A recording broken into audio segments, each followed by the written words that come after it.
को तोड़ते हैं वो दूसरों को जोड़ते भी हैं। कल्चरल नेशनलिज्म कुछ ऐसा कनेक्शन बनाता है क्या कल्चरल नेशनलिज्म?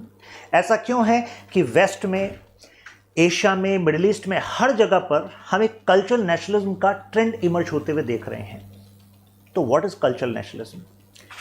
देखिए, जब हम कल्चर के बेसिस पर अपने आप को जुड़ा हुआ महसूस करते हैं with the people who are around us, तो उसको हम कल्चरल नेशनलिज्म कहते हैं। जैसे अगर मैं आपसे कहूं कि आप एक देश के भाग, मतलब nationalism is about emotional connect, तो आप इंडियन हैं, इस बात का बेस आप किसको मानते हैं? तो अगर आप कहें कि भाई हमारा जो नेशनलिज्म है it is connected to, because हम एक कॉन्स्टिट्यूशन के हिसाब से चलते हैं ना, हम एक गवर्नमेंट के अंडर है ना, इस वजह से हम इंडियन हैं। अगर आप ऐसा कह रहे हैं तो इसका मतलब है आप पॉलिटिकल नेशनलिज्म में बिलीव करते हैं। क्योंकि कल्चरल नेशनलिज्म कहता है कि ठीक है, कॉन्स्टिट्यूशन तो है, एक सरकार है, लेकिन उसके अलावा भी कुछ है ऐसा है जो हमें जोड़ता है, और वो है हमारा culture. Farmer foreign secretary of India mister Shyam Saran कहते हैं कि इंडिया और चाइना सिविलाइजेशनल स्टेट्स हैं, यानी कि हमारी एंशिएंट सिविलाइजेशन से मॉडर्न तक हम एक कनेक्टिविटी देखते हैं, और इसकी वजह से हम इस इंडियन पेनिनसुला में जुड़ाव देखते हैं। देखिए, जो फाइट होती है ना दुनिया में कि कौन ऊपर है, कौन ज्यादा पावरफुल है, वो केवल हथियारों और पैसों से नहीं जीती जाती, वो एक्चुअली ग्लोबल कल्चर्स पर आपका क्या इंफ्लुएंस है उससे भी जीती जाती है।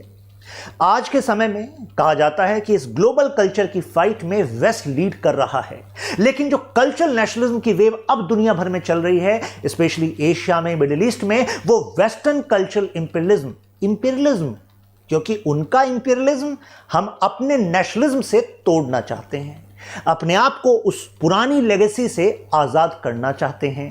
अब वेस्ट में भी इसका राइज है, क्योंकि जैसे ट्रंप की जीत और ट्रंप के जो बयान हैं, ट्वीट हैं, तो आप उनके मैक्सिमम ट्वीट्स, अभी मैं एनालिसिस आपको शो करूंगा, तो आप पाएंगे कि उसमें एथनिक बेसिस पे नेशनलिज्म की बात कर रहे हैं। वो कह रहे हैं कि कौन है असली अमेरिकन, मेजॉरिटी, मैं उनके साथ हूं, उनकी प्रॉब्लम्स के साथ हूं, मैं पहचानना पड़ेगा कि कौन ट्रू अमेरिकन नहीं है, पहचानना पड़ेगा। और वही प्रॉब्लम का कारण है जिस प्रॉब्लम को अमेरिकन झेल रहे हैं।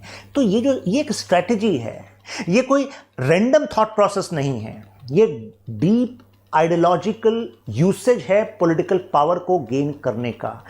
By the end of this video आपको क्लियर हो जाएगा कि यूएसए में, यूरोप में, चाइना में, इंडिया में, मिडिल ईस्ट में कैसे इस कल्चरल नेशनलिज्म की वेव को यूज किया जा रहा है। क्योंकि आप अगर सोचेंगे अच्छा ट्रंप जिम्मेदार है ना, वो लीडर जिम्मेदार है ना, जो पोलैंड में कल्चरल नेशनलिज्म का इस्तेमाल हो रहा है, हंगरी में हो रहा है, स्लोवाकिया में हो रहा है, ब्रिटेन में हो रहा है, ब्रेक्सिट के दौरान हो रहा है, यूरोप के अन्य जगह पर, जर्मनी में हो रहा है। जर्मनी में एक स्टेट में एफडी पार्टी जीत जाती है जिसकी ideological alignment Nazi party, Hitler की पार्टी के साथ है। तो भाई साहब, कुछ तो सोसाइटी में ऐसा पक रहा है जिससे सोसाइटी ऐसे लीडर्स को पसंद कर रही है, क्योंकि सोसाइटी पसंद कर रही है। तो यानी कि सोसाइटी को हमें जानना है कि यहां पर क्या चल रहा है, क्यों ये ट्रेंड चल रहा है। 2014 के बाद से cultural nationalism in India is being projected as national revival, और कुछ ऐसा ही शी जिनपिंग कर रहे हैं, कह रहे हैं कि नेशनल रिवाइवल वो भी कर रहे हैं चाइना का। तो यानी कि कुछ तो ऐसा है जो अंडर करंट की तरह हो रहा है, राइट। तो ये वीडियो थोड़ा सा और इंट्रीगिंग, थोड़ा सा डेप्थ में जाने वाली है, राइट। और हम इसको 3 लेयर्स में पढ़ेंगे। पहले वेस्ट, यूएसए में क्या चल रहा है, क्यों चल रहा है, फिर मिडिल ईस्ट में क्या चल रहा है, क्यों चल रहा है, और उसके बाद एशिया में चाइना, इंडिया, और इंडिया की पॉलिटिक्स। तो ये सब कुछ आपको क्लियर हो जाएगा। तो पहले बेसिक डेफिनेशन तो आपको क्लियर हो गई होगी कि हम एक हैं due to one common culture. जब कॉलोनियल पावर्स हम पर राज करती थी तो वो डिनाई करती थी कि इंडिया इज अ नेशन। हम पूछते थे भाई कैसे डिनाई कर रहे हो, तो उनके यूनिवर्सिटी के प्रोफेसर्स कहते थे कि नेशन की डेफिनेशन नहीं पता आपको। नेशन की डेफिनेशन होती है जहां पर एक गवर्नमेंट के अंडर एक कॉमन लैंग्वेज, रिलीजन, कल्चर वाले लोग रहते हैं। लेकिन इंडिया, देखो तुम्हारे यहां तो इतने सारे नेशन हैं, मतलब वो इंडिया को कहते थे India is administrative unit having multiple nations and soon India is going to break away. हमने कहा अच्छा, मतलब India is going to break away because आपकी नेशन की डेफिनेशन में हम फिट नहीं बैठ रहे। तो इंडिया का काउंटर क्या है? इंडिया काउंटर है कि देखो अपनी डेफिनेशन रखो अपने पास, क्योंकि आपकी डेफिनेशन यूनिवर्सल डेफिनेशन थोड़ी ना है भाई, आप इंसान ही तो हो। आपने डेफिनेशन बना दी ऑक्सफोर्ड कैम्ब्रिज में, तो इसका मतलब है हम इसको मान लें? यहाँ नहीं, यहाँ अपनी डेफिनेशन चलेगी। तो ऐसे में Aurobindo Ghosh India independence movement के दौरान वो यूज करते हैं this word, cultural nationalism is nationalism of India. वो कहते हैं कि वेस्ट का जो नेशनलिज्म है, जो पॉलिटिकल नेशनलिज्म है, एक कॉमन एथनिसिटी, कल्चर, लैंग्वेज के बेसिस पर वो नेशन बताते हैं। वो कहते हैं आपका नेशन ना टेरिटोरियल है, लेकिन हमारा जो आइडिया ऑफ नेशन है, इंडिया का जो आइडिया ऑफ नेशन है, वो केवल टेरिटोरियल नहीं है। यानी कि भारत में ब्रिटिशर्स के आने से पहले या उससे भी पहले भले ही अलग अलग राजा होते थे, लेकिन common cultural links were there, and this is what is going to define India's nationality, right? तो पॉलिटिकल नेशन, कल्चरल नेशन, ये बात तो आपको क्लियर हो गई। अब देखिए राइज कैसे हो रहा है यहां पर वेस्ट में। ट्रंप का जीतना और उनकी स्ट्रेटेजी, ब्रेक्सिट का होना, जब ब्रिटेन कहता है Europe we are sceptic about you, European Union का पार्ट हम नहीं बनेंगे, हम एग्जिट हो जाएंगे, क्योंकि we believe that we should think about ourselves. साथ में राइज ऑफ राइट, तीनों को जानते हैं। सबसे पहले ट्रंप के जीतने के पीछे पॉपुलिज्म है, यानी कि उन्होंने वो बात कही जो जनता चाहती है। और भाई सफल नेता तो वही होता है ना जो पहचाने जनता की नब्ज क्या है, जनता क्या चाहती है। तो इन्होंने इस्तेमाल किया कि this is the time we need to identify who are true American and who are not, पहचानो उनको। इन्होंने कहा माइग्रेंट चाहे मैक्सिकन है चाहे मुस्लिम्स हैं, they are problem, right? Identify कर रहे हैं। फिर वो कह रहे हैं पॉलिटिकल एलीट, यानी कि कुछ ऐसे एलीट हैं अमेरिका के कि उनको तो फायदा हुए जा रहा है, लेकिन कॉमन पीपल यानी कि ये मिडिल क्लास, पुअर क्लास, तुम्हें क्या मिला है? तो दे आर लाइक ट्रंप बिल्कुल सही कह रहा है। ये जो पॉलिटिकल एलीट हैं और ये जो माइग्रेंट हैं, बाहर से आए हैं, इन्होंने अमेरिकन ड्रीम का पावर तो इन्होंने ले लिया। तो it is time for protectionism, it is time for making America great again. मागा, इसका इस्तेमाल वो कर रहे हैं, राइट? कैंपेन स्ट्रेटेजी देखिए, ये उनके सारे के सारे जो ट्वीट्स हैं कैंपेन के दौरान, उसका एनालिसिस वाला चार्ट है। इसमें देखिए सबसे ज्यादा ट्वीट्स उनके किस पर हैं? एथनिक आइडेंटिटी पर, मतलब ओपोनेंट पर, पब्लिक पॉलिसी, मीडिया एस्टैब्लिशमेंट, इन सब पर बाद में, सबसे पहले एथनिक आइडेंटिटी पर। यानी कि Americans, you need to be proud about yourself, you were actually trapped, but अब आ गए हैं Trump, and this Trump is there to protect you. तो यानी कि अमेरिका के जो ट्रू अमेरिकन्स हैं उनका प्रोटेक्टर कौन है? वो ट्रंप हैं। इन्होंने ऐसा प्रोजेक्शन किया। तो इन पॉलिटिकल एलिट्स की अब खैर नहीं। मैक्सिकन जो बॉर्डर्स हैं उस पर हम बनाएंगे वॉल, जो उन्होंने ट्राई किया था पिछली बार भी, और जो मुस्लिम्स माइग्रेंट्स आ रहे हैं दुनिया भर के देशों से, उन पर हम लगाएंगे रेस्ट्रिक्शन। तो ये जनता को पसंद आया कि भाई यही चाहिए हमें, तो क्योंकि जनता देख रही है एक तो इकोनॉमिक इनइक्वालिटीज है, परेशान, मतलब पॉवर्टी, होमलेसनेस, ये जो प्रॉब्लम है। तो जब पॉवर्टी होमलेसनेस होती है तो इसमें एंजाइटी होती है कि नहीं होती है? और ये रूल है, जो भी सोसाइटी एंजाइटी में होती है वो चाहती है एक स्ट्रांग लीडर। आपने सुना होगा, ये देखा ही होगा कि ट्रंप पर असैसिनेशन अटेम्प्ट होता है, गोली यहां से निकलती है, लेकिन ट्रंप फिस्ट दिखाते हैं। तो भाई साहब बहुत बड़ी बात थी वो।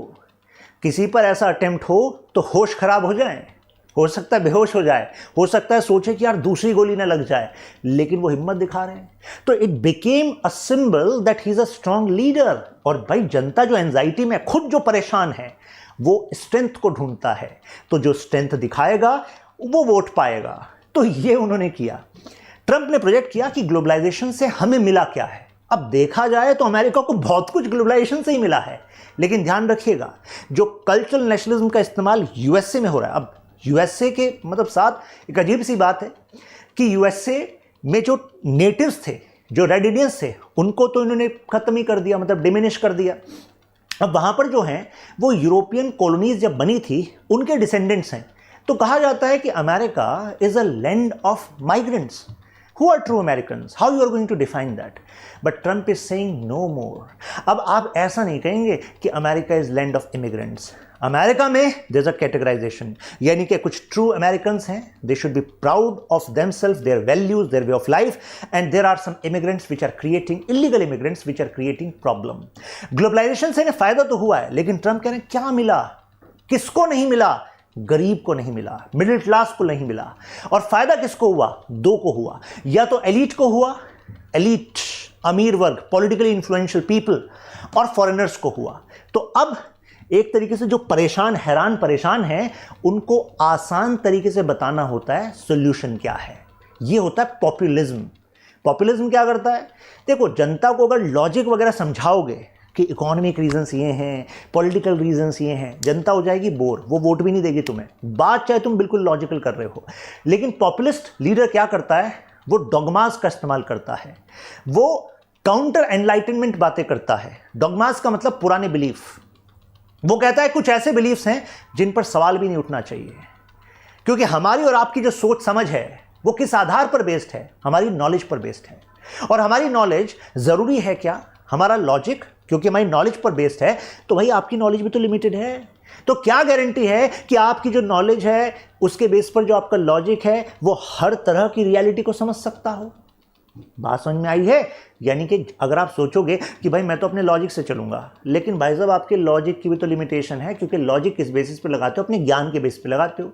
लेकिन अगर आपका ज्ञान ही सीमित है, क्योंकि ज्ञान की कोई लिमिट तो है नहीं, तो ट्रंप और other populist leaders they would say कि देखो कुछ बातें ऐसी हैं जो पास्ट की हैं, पुरानी हैं, या कुछ ऐसी बातें हैं जो आज आप लॉजिक से क्वेश्चन करने की कोशिश करते हो, लेकिन उसको साइडलाइन करो। Believe in certain dogmas which give you pride, logic नहीं, प्राइड। तो अब प्रोटेक्शनिस्ट पॉलिसी अपनानी पड़ेगी, अपने बारे में सोचना पड़ेगा। अब यहां पर उनका कहना है कि एलीट कंट्रोल करते हैं पॉलिटिक्स को, एलीट, और ये एलीट ही हैं जिनको फायदा होता है कि अमेरिका इंटरनेशनल ऑर्गेनाइजेशंस में अपना कमिटमेंट बढ़ाता रहे। लेकिन this is the time that nations who want support from USA they should pay up. Trump का बयान सुना होगा ना आपने, as I am going to become president I am going to question these people in NATO whether you are paying up your share or not. USA is going to provide security only to those who are going to pay up. अपना पैसा लगाओ भाई, सुरक्षा तुम्हारे जिम्मे। हम कब तक अपना सपोर्ट देते रहेंगे? और जो इंटरनेशनल ऑर्गेनाइजेशन यूएसए के फेवर में काम नहीं करेगी, उससे यूएसए आ जाएगा बाहर। जैसे कि इससे पहले WHO के लिए सीधा कह दिया काम की नहीं है WHO, WTO के लिए कह दिया अरे यूएसए की कंपनीज के इंटरेस्ट में डेवलपिंग कंट्रीज के आर्म्स को ट्विस्ट नहीं कर पा रहा WTO, काम का नहीं है WTO। यूनेस्को को कह दिया, क्योंकि यूनेस्को जो यूएसए का स्टैंड था जेरूसलेम को लेकर, तो यूएसए ट्रंप के टाइम पर उसने कहा जेरूसलेम ही है कैपिटल, चाहे वो कंटेस्ट होती रहे पैलेस्टीनियंस और इजराइल के बीच में। तल अवीव से जेरूसलेम कैपिटल बना दिया गया, उसमें अपनी एम्बेसी को शुरू कर रहे हैं। तो वहाँ पर यूनेस्को ने कहा कि देखो यहाँ पर जो एक्टिविटीज़ है ना, इससे जो कल्चरल हेरिटेज की साइट्स हैं उसको नुकसान पहुँच सकता है। तो ट्रंप वुड बी लाइक कि अच्छा यूनेस्को तुम हमारे इंटरेस्ट के हिसाब से काम नहीं कर रहे ना, लो तुम्हें फंडिंग ही नहीं करेंगे अब नेक्स्ट। तो यानी कि इंटरनेशनल ऑर्गेनाइजेशंस पर जब वो क्वेश्चन करते हैं, उनको सपोर्ट कम देते हैं, तो लोग उसको पसंद करते हैं कि ठीक करा, जवाब दो इनको। क्यों? क्योंकि वहाँ के लोग टैक्स पेयर सोचते हैं यार हमने पैसा दिया है तो हमारे इंटरेस्ट में काम करे, राइट।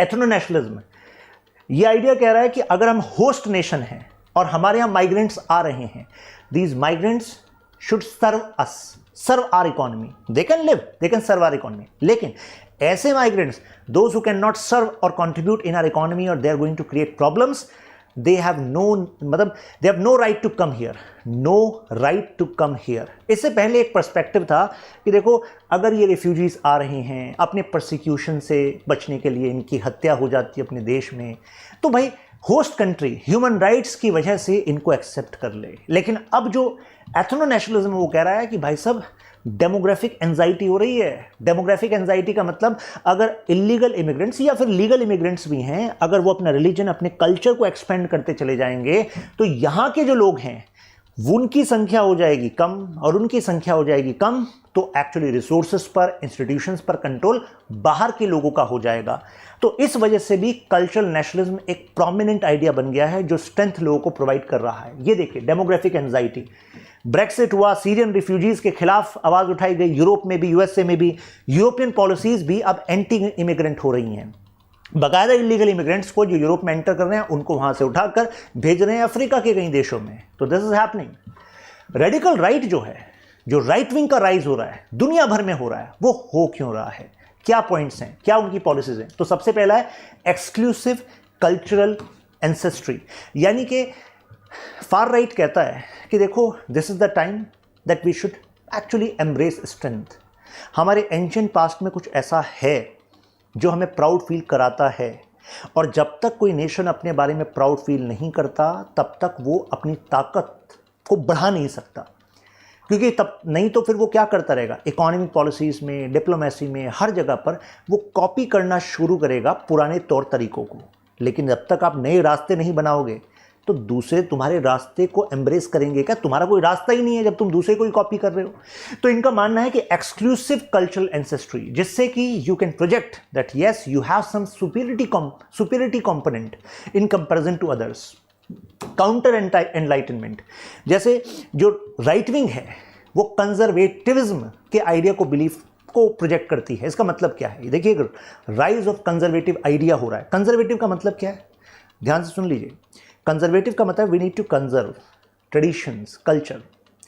ट्रेडिशन एंड कल्चर ज़रूरी है किसी भी सोसाइटी के को बांधने के लिए। कोई भी सोसाइटी जब तक वो एक मतलब जुड़ाव नहीं होगा तब तक वो सोसाइटी वर्क ही नहीं कर सकती। There should be some ground rules, और उनका कहना है कि ट्रेडिशंस, रिचुअल्स ही ज़रूरी हैं। अगर आप आज के नॉलेज के बेस पे क्वेश्चन करने लगे, अरे यार ये ट्रेडिशन का क्या काम, ये रिचुअल का क्या काम, तो भाई साहब तुम्हारी आज की नॉलेज हो सकता है सीमित हो।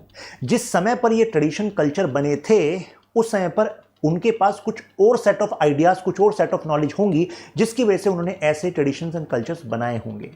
तो you should think of that. जैसे कि एग्जांपल देता हूँ, आपने सुना है कभी अपने घर में, जैसे आपने कहा कि सैटरडे को, या आपने अपनी मम्मी से कहा है, पापा से कहा कि आई एम गोइंग फॉर से हेयर कट, तो उन्होंने कहा यार सैटरडे को क्यों यार बाल कटाने जा रहा है। रात को मान लीजिए आप नेल्स कट कर रहे हैं, तो कह रहे हैं यार रात को तो नेल्स क्यों कट कर रहा है। तो ऐसे में आपने उनसे पूछा होगा यार इसका लॉजिक बताओ। अगर आपने इसका लॉजिक बता दिया तो ठीक है, मैं सैटरडे को हेयर कट नहीं कराऊंगा, या फिर मैं नेल्स कट रात को नहीं करूंगा। अगर लॉजिक नहीं बता सकते तो फिर मुझे रोको मत। ऐसा हुआ आपके घर में? फिर वो क्या कहते हैं आपको, यार ये रिचुअल ट्रेडिशन में है, अगर उस समय से चलता आ रहा है तो मतलब there should be certain insights. अब जो कंजर्वेटिव आइडिया वो कहता है कि देखो, we are not talking about superstitions, we are not talking about following those rituals which are making our society weak. इस केवल बात पर कि कुछ रिचुअल ट्रेडिशन ना सोसाइटी में सुपरस्टिशन फैलाते हैं, सोसाइटी में इनइक्वालिटी फैलाते हैं, शोषण दिखाते हैं, तो इसके बेसिस पर आप ये नहीं कह सकते कि पूरा का पूरा कल्चर, पूरा का पूरा ट्रेडिशन वो सब डेंटेड है, सबको ब्लैक पेंट कर दो। नहीं, ये नहीं तुम कर पाओगे, क्योंकि कोई भी सोसाइटी इवॉल्व होती है तो हर एक सोसाइटी में कुछ उस समय के हिसाब से कल्चर ट्रेडिशन चेंज होने चाहिए। लेकिन जो चीज़ जिसमें डीप इंसाइट है, जो हमें बांध कर रख सकती है, जिससे हम प्राउड फील कर सकते हैं, जिससे हम अपनी पावर को रियलाइज कर सकते हैं, उस पर तो काम करना चाहिए। अब कुछ लोग कहेंगे सर हम पास्ट की कल्चर ट्रेडिशन की बात क्यों कर रहे हैं, जब आज हमारी प्रायोरिटी है इकोनॉमिक पावर, हार्ड पावर। अब कल्चर ट्रेडिशन से कुछ पैसा तो बनाया नहीं जाएगा, इकोनॉमी थोड़ा ना 10 ट्रिलियन डॉलर इकोनॉमी बन जाएगी। आप ऐसा सोच रहे होंगे, है कि नहीं? सोच रहे हैं ना ऐसा।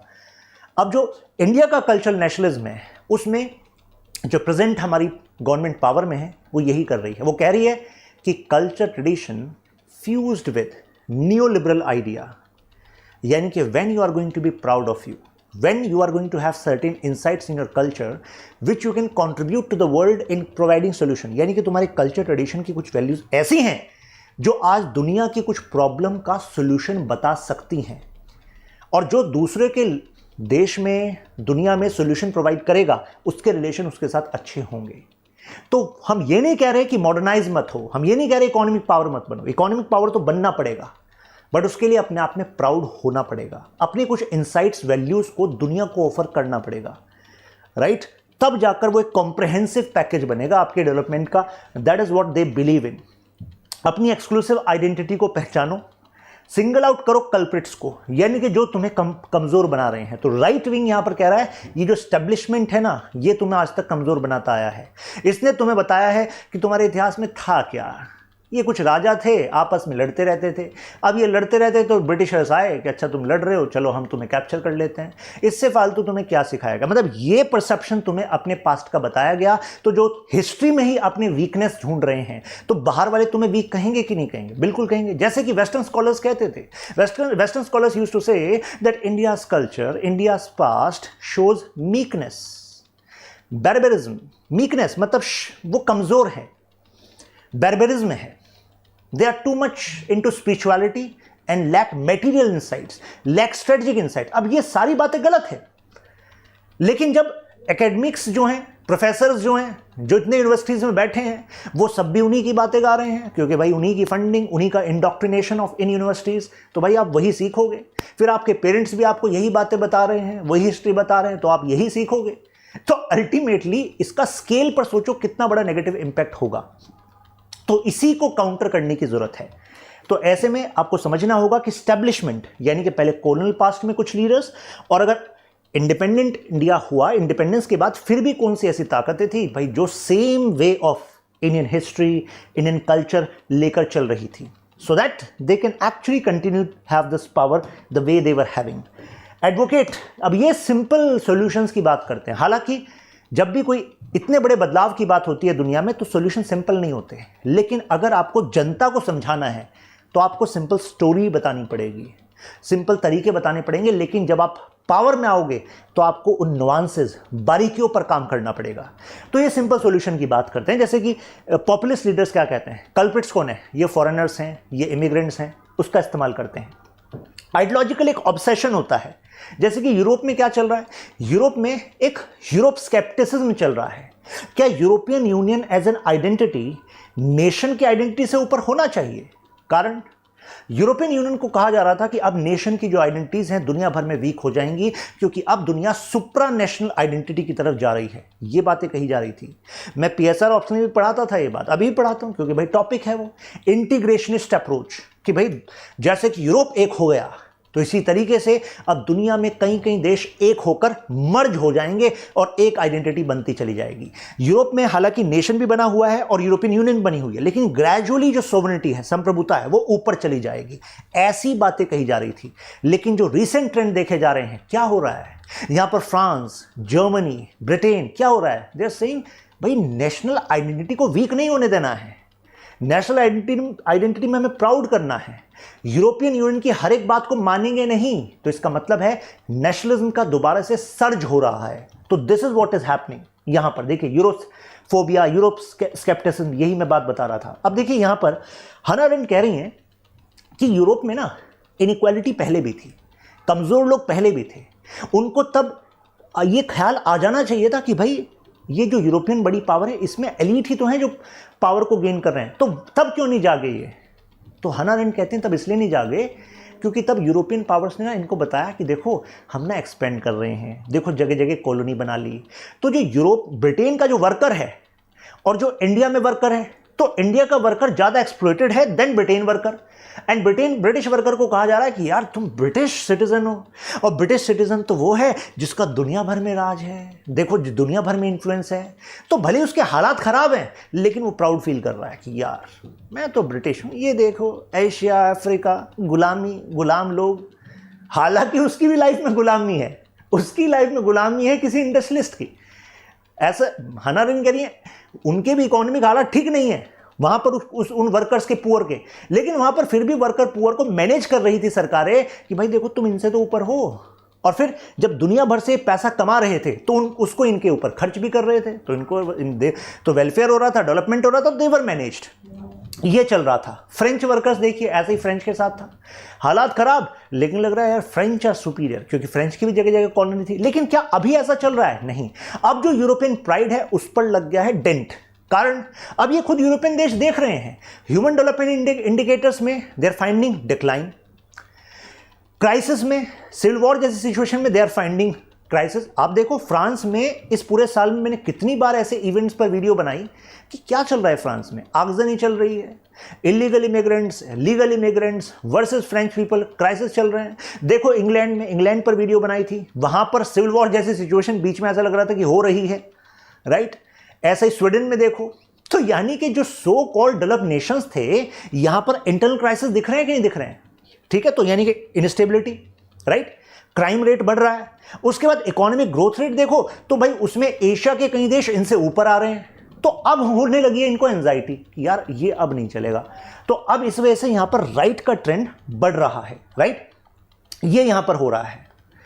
अब इसका एक साइकोलॉजिकल इंपैक्ट भी है ना, क्योंकि जो आप शुरू से अपने आप को प्राउड फील करते आ रहे थे, लेकिन अब दूसरे देश ताकतवर होते जा रहे हैं, तो यार आपको तो एक एग्जिस्टेंशियल क्राइसिस आएगा, आपका आइडेंटिटी क्राइसिस आएगा। अब इस वजह से यहां पर ये बातें आ रही हैं कि not migrant, not gay, not woke, we have to forge a single sense of unity, right? क्यों नॉट गे, नॉट माइग्रेंट, ये हम क्यों बातें कर रहे हैं? जिससे कि हम अपने ट्रेडिशंस में, कल्चर्स में, उसमें प्राउड फील कर सकें। अब ये केवल वेस्ट में थोड़ी ना है, देखिए मिडिल ईस्ट में भी कल्चर आइडेंटिटी के बेसिस पे अपने आप को स्ट्रांग बनाया जाता है। What is Iran doing? Iran is using Shia as an identity. उस कल्चर के बेसिस पर वो अपनी नेशनल आइडेंटिटी को तो स्ट्रांग करता ही है, बट दुनिया भर के शियाज को एक साथ कर रहा है कि नहीं कर रहा है? कर रहा है। अगर आप में से कोई शिया कम्युनिटी से बिलोंग करता है तो बिल्कुल ईमानदारी से बताइएगा कमेंट में, आपको नहीं लगता you feel a emotional attachment with Ayatollah Khamenei? Ayatollah Khamenei है ईरान के सुप्रीम लीडर, लेकिन अगर उनकी तबीयत को कुछ होता है या उनका बयान आता है तो you find a sense of solidarity.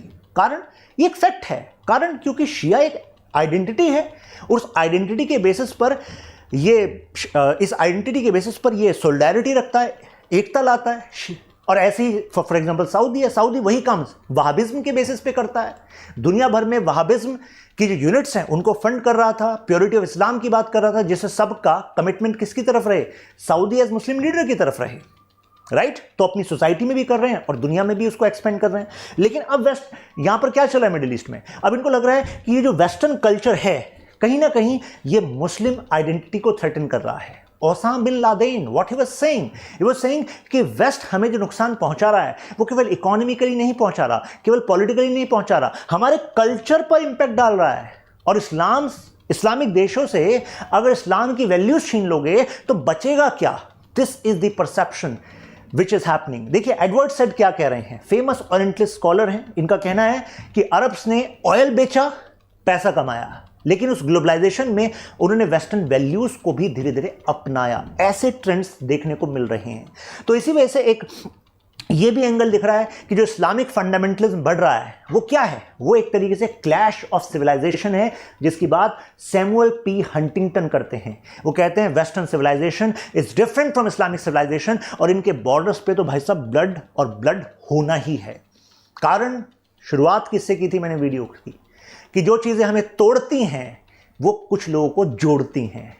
तो अगर सिविलाइजेशनल डिफरेंस आपको तोड़ रहा है तो भाई साहब सिविलाइजेशन कॉमननेस कुछ लोगों को जोड़ भी तो रही है कि नहीं? तो वही यहां पर हो रहा है। मुस्लिम्स एडहर्ट, मतलब ये डिसएग्री कर रहे हैं कि भाई वेस्टर्न वैल्यूज के बेसिस पर हम इस्लामिक वैल्यूज को सेकुलराइज नहीं होने देंगे, इस्लामिक वैल्यूज को हमें डिस्टिंक्ट मानकर चलना पड़ेगा। और इसी वजह से एक वेव वो भी है जो कह रही है कि हमें वेस्ट में जगह जगह पर एक्सपेंड करना है इस्लामिक वैल्यूज को, जिससे कि अगर ग्लोबल कल्चर वेस्टर्न नेशंस ने अपना बनाया तो व्हाई कांट इस्लामिक नेशंस और Islamic believers have their own culture globally available. तो यानी कि ये जो वेव है और जो काउंटर वेव है ये केवल एक देश की बात नहीं है, इससे बड़ा एक ट्रेंड चल रहा है, राइट? अब कल्चरल नेशनलिज्म इन एशिया देखिए, चाइना के इतिहास में है सेंचुरी ऑफ ह्यूमिलिएशन, जहां पर चाइना ने देखा ईस्टर्न पार्ट से जापान ने उनको ह्यूमिलिएट किया, एनेक्स किया, वायलेंस किया, उनके कल्चर को थ्रेटन किया। जापान और चाइनीज कल्चर में डिस्टिंक्टनेस है। और यहां पर साउथ साइड से ये ब्रिटिश कॉलोनियल पावर्स ने इनको शोषित किया। अब इसी का इस्तेमाल माओ ने किया, अभी प्रेजेंट टाइम में शी जिनपिंग कर रहे हैं कि Chinese you should be proud of your culture. And why is they were talking about culture? Because culture के बेसिस पर आप एकता ला सकते हो, आप लोगों से एक बड़े कमिटमेंट पर काम करा सकते हो। जैसे जापान अपने कल्चर डिस्टिंक्टनेस पर खेलता है, राइट? जापान में आप मॉडर्न टेक्नोलॉजी देखेंगे, लेकिन Japanese are proud of their culture, Chinese are proud of their culture. जैसे अगर इंडिया में भी चाइनीज कंपनीज होंगी तो अगर आपके कुछ फ्रेंड्स वर्क करते होंगे तो आपको बताएंगे कि ऑफिशियल जो कम्युनिक आता है, मतलब ऑफिशियल जो लेटर्स आते हैं वो मैंड्रिन में भी आते हैं और फिर इंग्लिश में आते हैं। तो मैंड्रिन में तो आएगा ही आएगा, यानी कि वो इसका इस्तेमाल करते हैं बिकॉज सो दैट दुनिया अब चाइना के कल्चर को पढ़े। चाइना के कल्चर को क्यों पढ़ेगा भाई? जब एक आपने पिछले 30 से 40 साल में इतनी बड़ी इकोनॉमिक पावर अपने आप को बनाया तो दुनिया चाहेगी आपके कल्चर को पढ़ना, आपकी सोसाइटी किस तरीके से काम करती है, फिर कैसे आपकी पॉलिटिक्स काम करती है। तो people should be interested in you and people would be interested in you only when you have confidence about you. अब आप खुद ही कॉन्फिडेंस नहीं है अपने आप में, अपनी यूनिकनेस में, दूसरों को कॉपी कर रहे हो, तो भाई साहब दूसरा क्यों तुम्हें मानेगा, क्यों तुम्हारे हिसाब से चलेगा। तो इसी का इस्तेमाल वो कर रहे हैं, nation on the basis of this common culture, वो इसी को नेशनल सिक्योरिटी से भी जोड़ रहे हैं। यही बातें मैंने आपको बताई। Chinese dream fuelled by nationalism. Xi Jinping तो हाइपर नेशनलिज्म का भी इस्तेमाल करते हैं। जब जब उनको लगता है चाइनीज कम्युनिस्ट पार्टी की पकड़ जनता पर कमजोर हो रही है, तो बस कुछ ऐसा बता दो कि देखो वेस्ट से हमें खतरा है, इधर जापान से हमें खतरा है, याद करो सेंचुरी ऑफ ह्यूमिलिएशन को दोबारा नहीं होने देना है। तो चाइनीज कम्युनिस्ट पार्टी के पास पावर रहेगी तो चाइना तुम्हें सिक्योर कर पाएगा। अभी मैं इंडिया की स्टोरी पर भी आ रहा हूँ, चाइना की स्टोरी को भी अभी कंप्लीट करना है। आप मेरे साथ यहाँ पर कनेक्ट हो सकते हैं, those who are finding me on social media, Shashank Tyagi for you, Instagram, Telegram, Twitter. Now China में रैपिड इकोनॉमिक राइज होता है, कल्चरल एक्सचेंज होता है, और चाइना दुनिया भर में कॉन्फ्यूशियस सेंटर खोल रहा है। क्यों? लैटिन अमेरिका में कॉन्फ्यूशियस सेंटर खोल रहा है। चाइना उनके आर्मी जनरल, उनके जो आर्मी के ऑफिसर्स हैं, उनको ट्रेन कर रहा है यहाँ पर चाइना में कि हम तुम्हें अपनी मिलिट्री के बारे में भी ट्रेन करेंगे, तुम्हें मॉडर्न वेपनरी के बारे में भी ट्रेन करेंगे, और साथ में अपने कल्चर के बारे में भी ट्रेन करेंगे। क्यों? जिससे कि हमारा और आपका रिश्ता और ज़्यादा मजबूत हो। तो इंडिया का कल्चरल नेशनलिज्म क्या है? इंडिया के कल्चरल नेशनलिज्म की रूट्स तो हम इंडिया के फ्रीडम स्ट्रगल में ही देख चुके हैं। जैसे कि अरबिंदो घोष ने कहा कि हमें एक बोल्ड नेशनलिज्म चाहिए, हमें बिलीव करना होगा कि इंडिया नेशन है, एंशिएंट टाइम से कुछ कॉमन कल्चरल लिंकेजेस हमारे पास हैं, हमारी टेरिटरीज अलग अलग हो सकती हैं, ये बात ध्यान रखिएगा। ऐसा हो सकता है कि कोई इंडियन नेशनलिज्म में इमोशनली कनेक्टेड है इंडियन नेशनलिज्म से, लेकिन है वो अमेरिकन सिटीजन, मतलब आप इंडियन थे पहले, अमेरिका में चले गए, अमेरिका के सिटीजन बन गए, लेकिन जब भी इमोशनल कनेक्ट की बात आती है तो you are well connected with India. क्यों? क्योंकि कॉमन कल्चर है ना, कॉमन लिंकेज है ना। और ग्लोबलाइजेशन से आपको क्या लगता है कि नेशनलिज्म, जो कल्चरल नेशनलिज्म है, वो स्ट्रांग हो रहा है कि वीक हो रहा है? तो आप में से कुछ लोग सोच रहे होंगे सर ग्लोबलाइजेशन से तो वीक हो रहा होगा सर। क्यों? क्योंकि now people are becoming global citizen, पढ़ रहे यहाँ पर हैं, जॉब कहीं दूसरे देश में कर रहे हैं, फिर कहीं दूसरे देश में जॉब पर चले गए, तो सर वो अपने आप को तो डिफरेंट एसोसिएशन, अपने अपने अलग अलग देशों से जुड़ाव महसूस करते होंगे। लेकिन देखिए केवल ऐसा नहीं है, ग्लोबलाइजेशन से वेस्टर्न सोसाइटीज़ भी हेट्रोजेनस हुई हैं। दुनिया भर से अलग अलग कल्चर के लोग एशिया से, मिडिल ईस्ट से, लैटिन अमेरिका से पहुँच गए हैं वेस्ट में। ऐसी इंडिया में भी है। तो भाई साहब जब दूसरे देश में जाते हो ना, जब दूसरे के कल्चर के बारे में बात करते हो, समझते हो, तो आपको अपने कल्चरल अवेयरनेस और ज़्यादा बढ़ जाती है। तब आप इंडियन और वो कॉमन कल्चर वाले लोगों से और ज़्यादा प्यार महसूस करते हैं, मतलब जुड़ाव महसूस करते हैं। फिर आपके अंदर और ज़्यादा इंटरेस्ट आता है टू नो अबाउट इंडिया। थे इंडिया में तो इतनी वैल्यू नहीं कर रहे थे, लेकिन बाहर गए लगा कि यस, अल्टीमेटली जब दूसरे लोग अपने कल्चर के बेस पर एक हो रहे हैं, तो भाई साहब मैं ग्लोबल कल्चर, कॉस्मोपॉलिटन कल्चर की सोचूं या फिर कुछ इंडियननेस की सोचूं जिसके बेस पर मैं इंडियंस के साथ एक हो सकूं। क्योंकि जब तक एक कम्युनिटी नहीं होगी, तब तक स्ट्रेंथ नहीं आएगी। आप सोचो सर नहीं, हम तो नहीं इस बात में पढ़ते सर, हम तो sir global culture, global citizen की बात करते हैं। करिए ग्लोबल सिटीजन, ग्लोबल कल्चर की बात। लेकिन दूसरा, जब पोलैंड में जाओगे, पोलैंड वाले लोग कहेंगे कि पॉलिश जो कल्चरल नेशनलिज्म है that is superior than others. फिर वहाँ क्या करोगे? वहाँ बताना उनको कॉस्मोपॉलिटन कल्चर है, देखो जी एक ही है। हम करते हैं वसुदैव कुटुंबकम कि भाई पूरी दुनिया एक परिवार है, लेकिन परिवार में अलग अलग यूनिट्स हो सकती हैं, हर एक यूनिट का अपनी कुछ कॉमन आइडेंटिटी, सब वैल्यूज हो सकती हैं जो वो परिवार में सर्व कर सकता है। बात समझ में आ रही है? तो इस वजह से इसकी जरूरत है। हमारे ऊपर जो कॉलोनियल लेगेसी है, अभी तो हम उसी से रिवाइव होने लग रहे हैं। समझिए कि रिवाइवलिज्म हो रहा है। जैसे मैंने हिस्ट्री का एग्जाम्पल आपको दिया था, तो हिस्ट्री में कितनी सारी ऐसी बातें हैं जिसके बारे में स्ट्रॉन्ग प्रोजेक्शंस है ही नहीं हिस्ट्री में, राइट? जैसे आप साउथ में जाते हो, चोलास के बारे में पढ़ते हो, पांडवास के बारे में पढ़ते हो, आप आर्किटेक्चर देख पाते हो कि चलो भाई आर्किटेक्चर ने कुछ तो हमारी अपने पास्ट के बारे में समझ को बचा लिया है, लेकिन कितना कुछ तो ऐसा है जिस पर लिखा नहीं गया, जिसको खो दिया गया है। उसका क्या? So that is what we need to think. जैसे ग्लोबलाइजेशन, वेस्टर्नाइजेशन, तो अब इसका मतलब ये नहीं है कि हम ग्लोबलाइजेशन के अगेंस्ट हैं, नहीं, हम उसके अगेंस्ट नहीं हैं। हमारा तो इंडियन कल्चर ऐसा है कि हम जहां से भी अच्छा सीखने को मिल सकता है उसको सीखो, लेकिन अपने ऊपर प्राउड करो, प्लस अपनी जो प्रॉब्लम्स हैं, चाहे वो इकोनॉमी की इनइक्वालिटी की प्रॉब्लम है या फिर सोसाइटी में कुछ डिस्पैरिटीज हैं, कुछ कमियां हैं, तो उनको सुधार करना चाहिए। अब now how Modi ji is using this cultural nationalism. अब इसका बेस कनेक्ट किया जाता है संघ परिवार से, हिंदुत्व से। एक्चुअली हिंदुत्व एक पॉलिटिकल आइडियोलॉजी है जो कल्चरल नेशनलिज्म की तो बात करती है, लेकिन एक्चुअली हिंदू शब्द पर there are multiple opinions. One opinion is कि Hindu word should not be equated with the word religion, यानी कि हिंदू शब्द को आप उस तरीके से धर्म नहीं मान सकते जैसे कि आप क्रिश्चियनिटी, इस्लाम या ज्यूइश को मानते हो। कारण यहां पर कहा जाता है कि हिंदू जो है वो एक पद्धति है जीवन जीने की, और यहां पर कल्चर एक बहुत ही एसिमिलेटिव कल्चर है। इंडियन पेनिनसुला में डिफरेंट लैंग्वेजेस, डिफरेंट कल्चर्स से हमने अपने आप को एनरिच किया है। इनका मानना है कि जो हिंदू शब्द है तो वो तो सिंधु नदी के इस पार फारसी भाषा में स की जगह ह कह देना, तो वो हिंदू एक ज्योग्राफिकल एक्सप्रेशन है। तो इस ज्योग्राफिकल एक्सप्रेशन में कुछ कल्चरल कॉमननेस देखी जाती है। ये कहा जाता है कि शुरुआत में इवन जब मुस्लिम्स का कन्वर्जन भी हुआ, मतलब हिंदू से मुस्लिम्स बने, अदर धर्मों से मुस्लिम्स बने, तो उस समय पर भी Hindus and Muslims in India were finding more commonness in them than Muslims in India and Muslims in Saudi, right. तो तब भी वो कल्चरल जो कॉमननेस है वो हमारा डिस्टिंक्ट आइडेंटिटी था। वो अलग बात है उसके बाद फिर जो इस वहाबिज्म, सलाफिज्म, उसके बाद प्योरिटी और इस्लामिक कैरेक्टरिस्टिक्स क्या होना चाहिए, फिर कुछ डिफ्रेंसिएशन। लेकिन यहाँ पर ये जो आइडिया है इसका एक आइडिया प्रोजेक्ट करता है कि नहीं, फिर भी कुछ ऐसी कॉमननेस है जो हम सबको एक करती है, राइट। ये उसकी बात करते हैं। नेशनल कल्चर, हमें इसकी बात करें। This should actually define idea of India, that is what they believe in. अब इस पे जो हिंदू ट्रेडिशनलिस्ट हैं वो कहते हैं एंशिएंट पास्ट, कल्चरल वैल्यूज, उसके इनसाइट उसको प्रोजेक्ट होना चाहिए। लेकिन आज की जो मिडिल क्लास है वो कहती है यार वो तो बातें ठीक हैं, लेकिन we want jobs, we want economic progress, ये कैसे मिलेगी। तो मैंने आपको बताया what Modi ji is doing, 2-in-1 package. हमें कल्चरली भी अपनी जो पास्ट है उसको रिवाइव करना पड़ेगा, और प्लस हमें प्रोएक्टिव होना होगा, स्मार्ट होना होगा regarding changing world. So that is how they are doing that.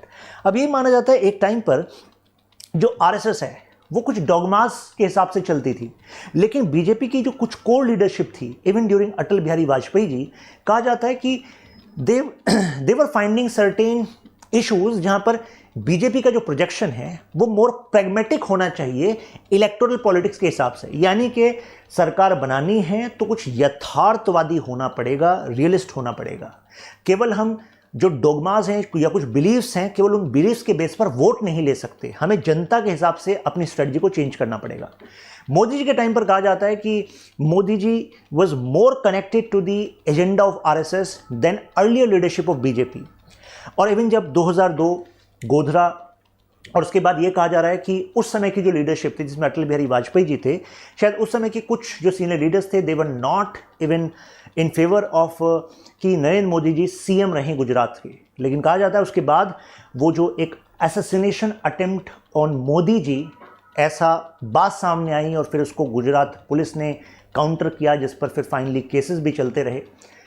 तो उसने एक तरीके से मोदी जी को रिप्रेजेंट किया as a figure who represents strength, और उसके बाद वो अनशेकेबल हो गए इन गुजरात पॉलिटिक्स। और फिर जब समय बदला 2012-13, उस समय इंडिया में एंटी इनकम्बेंसी, करप्शन के आरोप कांग्रेस पर, तो ऐसे में we needed one strong figure. तो जो मैंने आपको बताया था कि जब एंजाइटी होती है तो लोग क्या चाहते हैं, a strong figure, strong projection to solve these problems. और फिर मैंने क्या कहा था, पॉपुलिज्म में क्या होता है, सिंपल सॉल्यूशंस प्रोजेक्ट किए जाते हैं। देखिए ये सिंपल सॉल्यूशंस इसलिए प्रोजेक्ट किए जाते हैं जब तक तुम इलेक्टोरली सक्सेसफुल नहीं होगे, जब तक जनता का मैंडेट तुम्हें नहीं मिलेगा, पार्लियामेंट में तुम्हारे पास स्ट्रेंथ नहीं होगी, तब तक तुम जो करना चाहते हो वो कर भी नहीं पाओगे। तो उसके लिए कुछ सिंपल सॉल्यूशंस बताने पड़ेंगे, हालांकि जो एक्चुअल सॉल्यूशन है वो सिंपल नहीं होते, राइट। इसी वजह से कहा जाता है ना कि भाई कुछ ऐसी बातें कह दी गई जिनको जुमला कहा गया, लेकिन जो पॉलिटिकल साइंटिस्ट हैं वो कहते हैं भाई साहब जनता को रिझाने के लिए, साथ लाने के लिए कुछ सिंपल बातें भी कही जानी चाहिए। ये ऐसा एक एक्सप्लेनेशन, ये स्टोरी मैंने यहाँ पर आपको बताई। तो कंक्लूजन के तौर पर हम ये कह सकते हैं कि देखिए every nation can be considered as one cultural packet. Most of the nations can be considered as distinct cultural packets, and there is a wave of cultural revivalism which is going in the world, and same is happening in India. Connect होता है Samuel P Huntington के idea से कि civilisational distinctness may be a reason of conflict, and at the point where India standing we are saying that civilisational differences doesn't mean conflict. Difference और conflict अलग बातें हैं. अलग अलग सिविलाइजेशन अपने आप में प्राउड फील करें, अपना अपना योगदान दे, अपने आप को बढ़ाए और एक एटमॉस्फेयर ऑफ कोऑपरेशन बनाए. That is what India's culture nationalism has to offer to the world. I think अभी क्लियर हो गया होगा आपको. अगर बिल्कुल हो गया clear, just mention ultra clear और वाह in comments and you can share your opinion. आप इस वीडियो को शेयर कर सकते हैं अपने फ्रेंड्स एंड फैमिली के साथ, और जो नए टॉपिक्स पर आप इन डेप्थ एनालिसिस चाहते हैं, do share in comments. I read each and every comment and thanks for your previous comments. Now Shashank Tyagi for you, Instagram, Telegram, आप मेरे साथ यहाँ पर कनेक्ट हो सकते हैं. क्वेश्चन है, discuss the rise of culture nationalism in India and eight global level. ये पीडीएफ मैं अपलोड कर दूंगा टेलीग्राम ग्रुप में. सब कुछ आपको क्लियर है, इसको रेफर करके आप आंसर भी बना सकते हैं. ठीक है.